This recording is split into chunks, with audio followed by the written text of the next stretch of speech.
Good morning, guys. Welcome back, or welcome if you are new. You guys can tell by the title of this video, we're talking about something that I've wanted to talk about forever since I started this channel.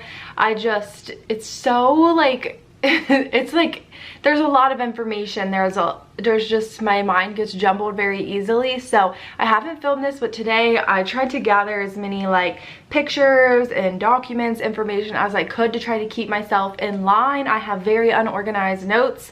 So hang tight with me, get a snack, get a drink. We might be here for a while, to be honest, because this experience was traumatizing from beginning to end. So I guess let's get started.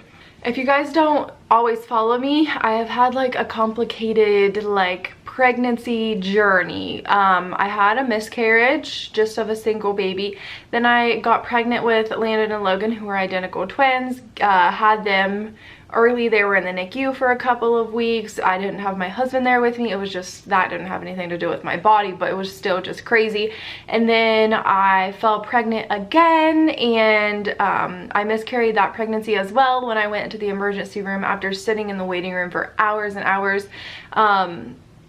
They finally gave me an ultrasound, and there were 3 empty sacs, so they believed that was triplets. And then I got pregnant with Liam shortly after that miscarriage. So okay, so where do we begin? I'm healthy. My pregnancy with the twins was pretty much healthy as well. Like overall health wise, fine. As I tell you guys this stuff, I will insert like just like some screenshots of like medical documents and stuff. Obviously you're not gonna see any of my like information or anything. I'll insert as many pictures as I can, and I have a little cute video I want to share for you guys at the end, but we'll get there when we get there. If you guys are interested in like the medical terms or know anything about that, it will be on the screen. I'm not really intelligent enough to understand it, or really just knowledgeable enough on the stuff, so I don't technically know all this stuff, but if you do, I will put the stuff on the screen for you. Okay, so let's go ahead and start. 22 years old. I get pregnant. Everything's fine in the beginning, surprisingly, because I'm used to miscarriages, so I was surprised I hadn't miscarried this one yet. And then I went in for the first ultrasound, you know, just like an early ultrasound where they just make sure the heart is good. And there's a thing, I believe, see, this is why I don't want to talk about this, because I don't want to give out any misinformation or seem ignorant, but I am ignorant on a lot of the things. The nuchal fold, I believe is how you say that. I think it's the like in the back of your neck, possibly. It has something to do with your brain. Again, I don't really know, okay? It was thickened, which I guess a thick fold could indicate some kind of abnormality or disability. So the doctor was really concerned about, well, semi-concerned about that. And then everything was fine. You know, I went and got the Doppler done. I didn't really get any more ultrasounds just because it was a healthy pregnancy besides that. And then I go at 19 weeks and 5 days for my ultrasound. At that ultrasound, it was an awful day. So Liam wasn't moving very much. His fold on his neck was still very thick, because, you know, they could mess up the measurements or the way the baby was situated. It could have been off, but it was in fact thickened. They thought that his fingers were fused together and his wrists were like turned inwards, so that was strange. And just, he was super inactive, so they felt like something was wrong. So there was a bunch of other things that just didn't look great, but those were the major ones and the ones that really stuck with me. So, you know, the ultrasound tech does her thing, and then the doctor comes in the room, and you can tell when a doctor has bad news for you. And she explained all these things to me, and everything was lining up for what she got based off of my previous ultrasound and this ultrasound. She said at best he would have trisomy 21, which is Down syndrome. You have an extra 21st chromosome. But it seemed to her as though the baby had triploidy, I believe is how you say that, where there's an extra set of every chromosome. Mind you, at this time I'm 19 weeks and 5 days pregnant. I did have Liam in the state of Washington. I had all the OB care done in the state of Washington, which they were great there. when she gave me all of the statistics and all the findings and how confident she was that at best he would have Down syndrome, which was fine, she obviously offered to terminate the pregnancy because it could be putting me at risk. And if a baby has triploidy, the most possible amount of life they could live is just days. Sometimes the babies will live weeks, but sometimes you don't even carry the baby full term, or you have a stillborn, or you know, you'll just have it for a short period of time. But I kept thinking, like, I don't want to terminate it if the baby just has Down syndrome. Of course, that was my own personal choice. It was offered to me. However, in the state of Washington, you could have an abortion up to 20 weeks, and I was 19 weeks, 5 days. So it gave me literally no time to decide, but I knew right there in that moment that I didn't want to terminate the pregnancy, because even if I could have him, or, you know, just see him, like birth him, see him, or if I was lucky enough, I would deliver him and he would still be alive, and I would at least get to, you know, like say goodbye to him, hold him, you know, just all the things that you want, you know, when you're pregnant. You just imagine those first moments with your baby. I wanted him whether the outcome was good or bad, so I decided to not terminate the pregnancy. She offered me, I don't know the technical term, I just have always called it amnio. You know, they put a giant needle inside of your stomach, and I believe they pull some of the fluid out, and it's able to test for any abnormalities. And I at first said yes, that's fine, let's do it. And then she also said to get a echo done on his heart so that we could see if his heart is good or bad, because what she told me was that an abnormality of the heart can sometimes indicate Down syndrome. So if it came back and it was abnormal, then again, at best, he would have Down syndrome. So I scheduled the amnio to get the fluid taken out, and I go home and I research amnio. Like, I don't know what it's called, amniocyte, I don't know what it's called, I'm not even gonna try. And when I researched it, I read not so good things about it can lead to a miscarriage. It could cause major problems. So again, I'm like outweighing the pros and the cons here, because do I really want to know? Like, even if I find out, I'm gonna carry the baby all the way through anyway. So there was really no point in it. So I went ahead and canceled that, and I just felt that was the best thing to do in my gut. A couple weeks later, we get the echo done on his heart, and everything looks perfect. And it just didn't make any sense, but I was like, okay, so they said if something was wrong, at best he would have Down syndrome. So now what? So during that initial test, we got a huge screening done for just genetic testing, and I figured they would call because the results don't take that long. I figured at most 24 hours, and they don't call. Longest month of my entire life, I kid you not. Oh, also one more thing is the placenta had cysts all over it, and she told me that that's also an indicator of triploidy. And then she said also if the cysts grow, it could block the placenta, therefore giving him very restrictive growth. I believe it's called IUGR. So basically, if one of those cysts completely blocked his placenta, it would stop all nutrients getting to him. So it could either end obviously very, very, very badly, and you know, and then it could just restrict his growth. So that was also very alarming. So then I go in, I don't know how far along I was, to be honest with you. I would say it was around 24, 25 weeks. And I go in, and after, you know, waiting, like, I don't know how long it was at least a month, I would say. Awful, just crying every single night, Googling, like, what does this mean? Like, am I supposed to, did I make the right choice? Did I make the wrong choice? Am I gonna get a baby? Am I not? It was just the longest wait of my life. I go in, and the doctor says, oh, by the way, all your genetic stuff looks good. And I'm like, well, that would have been nice to know forever ago. And then we go for an ultrasound, and there's no cysts on the placenta. There's no abnormality with his wrist. His fold was still a little thick, but it was just like, what do you mean? Like, I just worried about all this, and now you're telling me that by some miracle he's okay? I don't really know what happened. I'll just call it a miracle because that's how I feel about it. I delivered him 37 weeks, 6 days.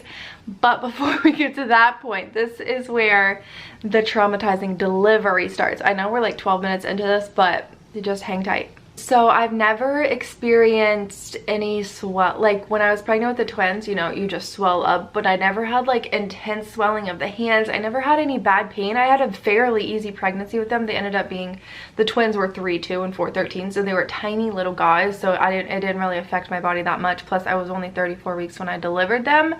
But on March 10th, which I had Liam on March 12th, March 10th, I was experiencing so much pain, like not pain, but just discomfort, you know, that comes with being near the end of a pregnancy. But my feet were starting to swell like crazy. It hurt to walk. My back was hurting. I just had never experienced it before.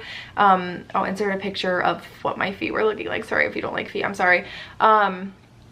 And I was just like, when should I be worried? You know, I put it on my Facebook and everyone's like, oh, it's normal, it's normal. And I'm like, okay. So I did have an appointment the next day, March 11th, just a normal routine, like weekly, I think you are at that point, checkup. And they took my blood pressure. And the first time they took it, I have notes here, it was 135/93, which is fairly high, you know. And I mentioned the swelling to them and they were like, oh yeah, you definitely look pretty swollen. But I had my arm up and then she said, well, why don't you just relax your arm, we'll take your blood pressure again. So we did that and it was 126/92. So she's like, that's not okay, that's kind of high.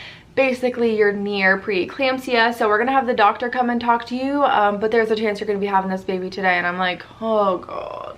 So he comes in the room and he's like, with your blood pressure like that, with your swelling, he's like, we are concerned about preeclampsia.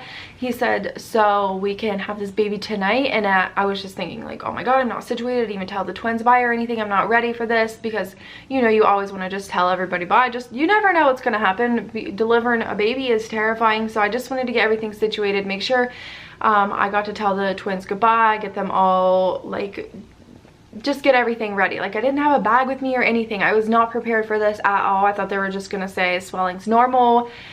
They didn't. So I had a C-section for the twins just because that's what I was told was gonna be best. So that's what I did. Although I was a perfect candidate for a vaginal delivery, I opted in for a C-section. That's just what I feel like every twin mom does, and just what I felt the most comfortable with. That's what my MFM told me to do. So I did have a C-section with the twins. The doctor said, you can have this baby tonight, or you can get some rest at home and then come back at like 4 o'clock in the morning and we'll start. He asked me, do you want to have a C-section or do you want to be induced? And I was like, oh gosh. So now you're telling me I have the choice. I just automatically assumed I had to have a C-section because we hadn't really talked about that with the doctor yet, because I still had a few weeks until I was, you know, it was time to deliver him. But I kind of just figured I had to have a repeat C-section. I was kind of uneducated in it. So I'm like, what the heck do I do? I'm like searching it. Once I got home, I searched it, but I just told him we'll come back in the morning. So we go home, get the bags and everything in the car, and then I'm like, I don't know what I should do. So I asked my personal friends, family, what should I do? And everyone felt like, obviously the choice was up to me, and I felt like it was safest and best for me to have a repeat C-section, although again, I was a good candidate for vaginal delivery. So I get some rest that night. We go in super early in the morning. They ask what I want, and I decided I was gonna have a C-section. So we get everything ready for that. You know, you're in pre-op for quite a while. They're blowing my veins and I was a mess just in pre-op, which I have a couple of pictures that Ben snuck of me in pre-op. I think there's like 2 pictures because there wasn't many pictures from that day because we didn't know what was to come. So we're on March 12th, we're pre-op, everything's going good. I'm so nervous, but I feel confident in my decision to have a C-section. Sorry if the angle changed a little bit, my camera just completely cut me off. Everything's going good in post-op, my vitals are good. I take that nasty, disgusting drink that you have to drink before having a C-section. If you guys know, you know I'm pretty sure there's a picture of that you guys seen. Ugh, it's just the worst. Like, that to me is the worst. Ugh, it was awful. Everything's going good, okay? We go back to the operating room. Ben's talking to the anesthesiologist about Chipotle, and they were like talking about different burrito places. That's all I remember. And before you know it, I'm having Liam. I have some pictures that Ben snuck. I had him at 9:05 in the morning. He was, sorry, I had to write this down, 7 pounds 3 ounces, healthy as can be. Everything's good. Like, this is going good, man. Like, he's healthy, which was just a miracle seeing it after everything that they told me, after they said at best he would have Down syndrome. His wrists were fine, like, he was healthy, and I'm like, this is crazy. I could cry talking about it, but we're not gonna cry. So this is where things start to get a little crazy. So everything is good, right? We're like in recovery. You have to sit in recovery for a little bit before you go to like the mommy baby suite things. So we're in recovery. I'm just holding Liam, you know, just admiring him, all the things you do right after you have a baby. And I notice I'm having like awful pain in my shoulder, like awful, like I mean awful. Like, I never experienced a pain like this. It was so awful. It was like my shoulder, and it started to go down like into my chest a little bit on the left hand side. I told my doctor or my nurse, and she was just like, oh, it's fine, like it's just gas pains, because, you know, whatever. She basically just said it's normal, don't worry about it, it's fine if your shoulder hurts. And I'm like, okay, like I had a C-section before, but I never felt that before. So she's a nurse, so she knows what she's talking about, which I had amazing nurses. Oh my gosh, I had amazing nurses. But I'm just holding Liam. Some hours passed. So I believe it was between 2 and 3 is where things started to get crazy. Okay, so remember, I'm in there for high blood pressure. So around between 2 and 3, so I'm experiencing the shoulder pain, which I wrote off as fine. They all were like, it's fine. My heart rate starts to go up, go up, go up, go up, and my blood pressure starts to drop. And I can hear the nurses saying, like, she's in here for high blood pressure, and look at her blood pressure. Like, they were just like talking, but not trying to like freak out, but it was making me freak out. I already have awful anxiety, like diagnosed anxiety. It's awful, and that made it so much worse. I don't know if my heart rate kept going up because of that, but I mean, it's for obvious reasons now that my heart rate was going up. I just figured because my heart rate is always resting at like 100 because of my anxiety. But I knew something was off because of the way they were whispering, and like kept looking back at my monitors. I'm like, what is happening? So I have a chart here from 2:30 to about 3:30. This is where it gets really bad. Well, from 2:30 to 2:45, it goes from 143, this is my heart rate, to 129 to 130 to 194, and my blood pressure was also just dropping dramatically. Ben sent a message to I have like we have a group chat on Facebook with my entire family in it, and he sent a message to them around 3:04 and said, not trying to worry anyone, but Courtney's blood pressure is sitting around 91/60. So they start freaking out, obviously, because heart rate should never be that high. Blood pressure is just dramatically decreasing just by the second. It's just going down, down, down. They come in, and the doctor brings the ultrasound in. He was like, I'm gonna look at your incision, we're gonna look at your abdomen and see if there's any blood in there, because that is a sign of a hemorrhage. Like, you have like the vital signs of a hemorrhage, but if we look and everything's fine, we're good. We'll just put you on some meds, we'll get all of your vitals regulated. So he does that, and he's like, it looks good. He's like, the shoulder pain is just gas, your vitals will regulate. And then I don't know how long it was, not much longer after that, that shoulder and chest pain hit me so hard. The doctor was already out of the room by this time. It was so hard that I threw Liam out of my arms, like completely plunged him. I had no control over it. It was the most awful pain I had ever experienced in my life. It was so scary. And when that happened, my heart rate, I'm assuming that's around the time that my heart rate shot up.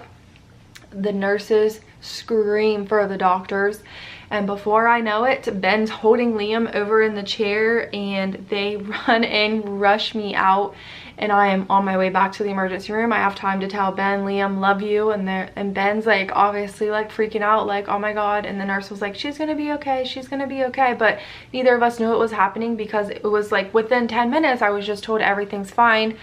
And then now I'm being rushed to the operating room. After that, I don't have much memory. That's where it gets a little crazy. Apparently in the time that I was in the operating room, Liam's heart rate wouldn't stay down or wouldn't stay up. I still don't know the specifics. After this moment, everything kind of becomes a blur.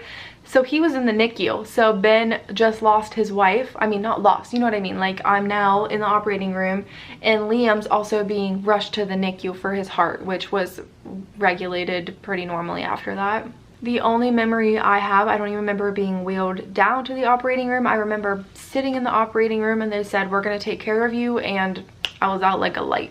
The next memory I have is sitting in the ICU. There is a nurse on both sides of me and they have breast pumps on both of my boobs. They're just like, we're getting this milk from you no matter what. So that's the first memory I have. I also have a memory of a doctor. I believe it was a doctor. It was somebody with forms asking if this were to happen again, or if something were crazy to happen, if I would want them to take the measures that they would have to save my life. So of course I signed off on those. I would love to see what my signature looks like these days. And I remember like a chaplain coming in asking to pray. Like, it was crazy. There were so many people in there. And then after things started to calm down, they explained to me that I was in the ICU and that I had an like extreme hemorrhage. I'm not sure. I just remember freaking out because that's very scary to be told that you're in the ICU. I was told I lost about 3 liters of blood, which when you Google that, it says that could kill you. So I don't really know.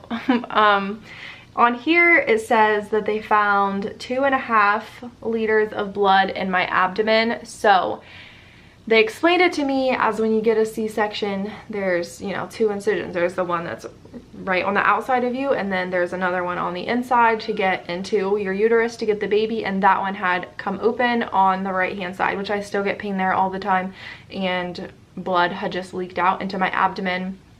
Apparently 2.5 liters, but it says overall they believed I lost around 3.5 liters of blood. I will insert all of that stuff here.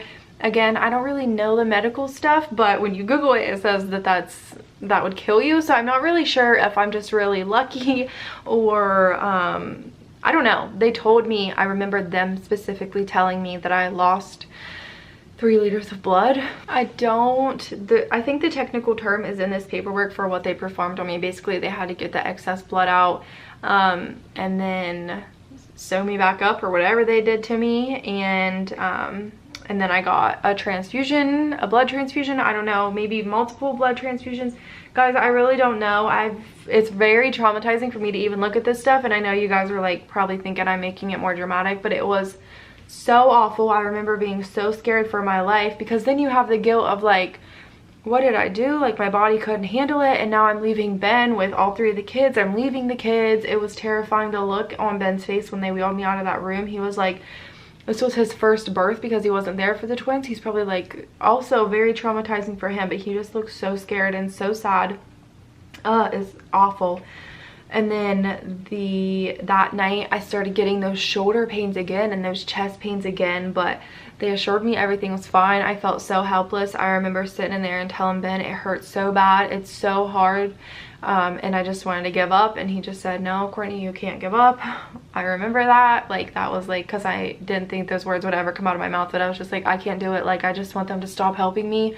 I want to give up. I cannot do this anymore. It was so hard just to even breathe. It was awful. They had me on magnesium, which makes you so thirsty. I wasn't allowed to have anything to drink. It was making me sweat from the inside out. It was so awful. I was on fentanyl. I was on very strong or Tylenol. It was awful. It was all such a blur because I was so drugged up. I'm pretty sure at one point I started a video chat with my family while I was in the ICU and was not present for that really, Physically I was there apparently, but mentally I was not. Eventually everything, I guess, just worked out. Ben was bouncing back and forth between the NICU and me to see Liam, and then I believe that next morning I just got moved to a regular mommy and baby suite because everything kind of regulated itself out. My vitals were fine after they controlled it with the meds, and then eventually they weaned me off the meds, and I finally got Liam back, which was crazy, but my body was so out of it. I think it's crazy that they gave me a baby right after all that stuff happened to me, but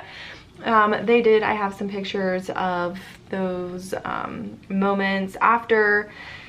I just looked rough, I felt rough, but we survived. It was just terrifying. I will never have another baby.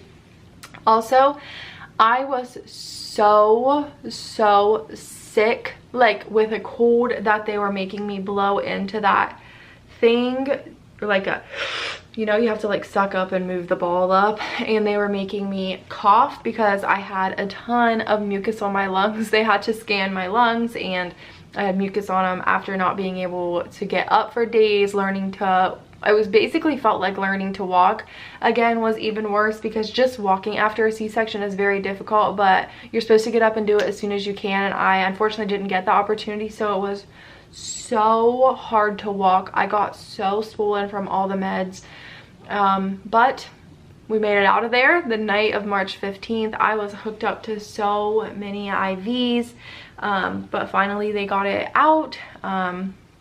We brought Liam home that night, and this is where we're gonna end the video on a super light note. Landon, my twins have autism. Landon had never said a full sentence before, and we brought him home, and I just need you to guys watch this video. It's the most iconic clip I will ever get of Landon, and it makes my heart so happy. Baby. Yeah. It's baby. It's a baby. It's a baby. Aww. He's so gentle. All right, I guess that's it. Thanks for hanging tight. I know this was a long one, but I've never like told anybody this story, and I know that I'm all wish-washy, and I probably said about a million times. Sorry, I'm kind of ignorant in all of the information, and it's all back and forth for me, and it's all pretty much just blacked out in my brain, but I just wanted to share that with you guys. Hope you enjoyed. I'm not trying to scare anybody. I do remember though, I just keep going, I'm sorry.